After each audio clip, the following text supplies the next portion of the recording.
परमात्मा प्रभु है और श्री कृष्ण चैतन्य महाप्रभु, यह कैसे? जानिए एक दृष्टांत के माध्यम से। दो मित्र थे, एक मित्र तो हुआ राजा और एक मित्र कुसुंग में पड़ करके हाथों में हथकड़ी, पांवों में बेड़ी, गले में तोक और ऊपर से पहरे में उसके चौकीदार।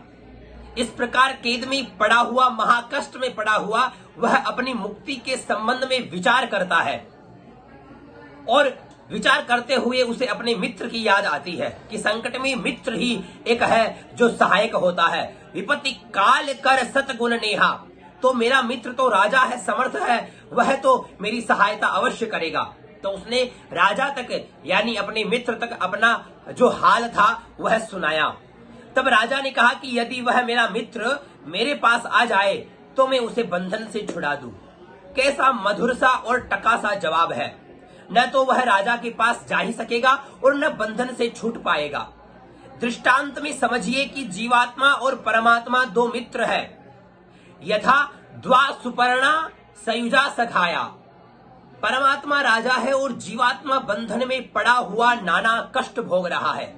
यथा जीव जबते हरिते बिलगान्यो तबते देह गेह निज जान्यो, माया बस स्वरूप बिसरायो ते ही भ्रमते दारुण दुख पायो। है तो तहां गृह बंधन की बेड़ी है। समझिए कि गृह बंधन का जो कार्य है वह ही माया में फंसे हुए जीव, जंजालों में फंसे हुए उनकी वह बेड़ी है। और पुत्रादिकों का स्नेह ही हथकड़ी है, धनादिकों का मोह ही तौक है और शब्द स्पर्श रूप रस गंध ये विषय ही जबरदस्त चौकीदार है। इस प्रकार परवश में बंधन में पड़ा हुआ स्वयं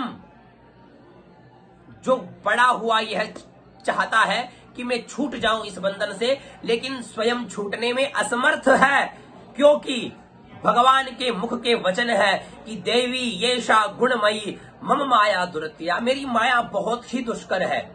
ऐसा जीव परमात्मा को बारंबार विनती करता है कि मुझे बंधन से छुड़ाइए।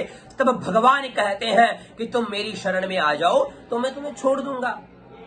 भगवान का वचन है कि सर्वधर्मान परित्यज्य मामेकं शरणं व्रज अहं त्वां सर्व पापेभ्यो मोक्षयिष्यामि मा शुचा। लेकिन भगवान का भी ये एक टकासा जवाब तो है, लेकिन जीव तो इतने बंधनों से जकड़ा हुआ है कि वह भला शरण में आ ही कैसे सकता है, भगवान तक पहुंच ही कैसे सकता है, वह तो समर्थ नहीं है।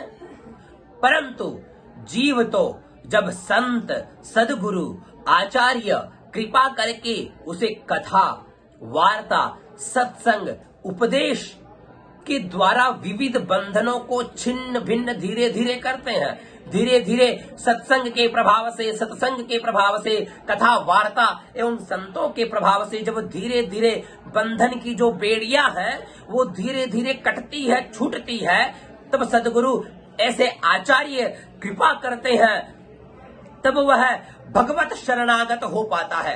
अतः संत, सदगुरु, आचार्य परम समर्थ कहे गए हैं। जितने समर्थ भगवान भी नहीं है उनसे बढ़कर के ऐसे आचार्यों को, ऐसे संतों को, ऐसे महापुरुषों को परम समर्थ कहा गया है। इसलिए श्री कृष्ण चैतन्य जी को महाप्रभु और भगवान को केवल प्रभु कहा गया, क्योंकि श्री कृष्ण चैतन्य जी ने अपने जीवन में अनेकों ऐसे जीव जंजाल में फंसे हुए, माया के बंधन में फंसे हुए जीवों को भगवान नाम सुना करके, भगवान नाम, सत्संग, कीर्तन, कथा वार्ता सुना करके उनके जीव बंधन की जो बेड़ियां हैं वो निरस्त करके उनको, जीवों को बंधनों से मुक्त किया है। ऐसे असंख्य जीवों को उन्होंने जो है इस जीव जंजाल से मुक्त किया है, तो इसलिए उन्हें महाप्रभु कहा गया और भगवान को केवल प्रभु कहा गया है।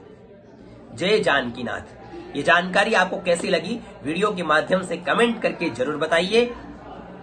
जय सिया राम।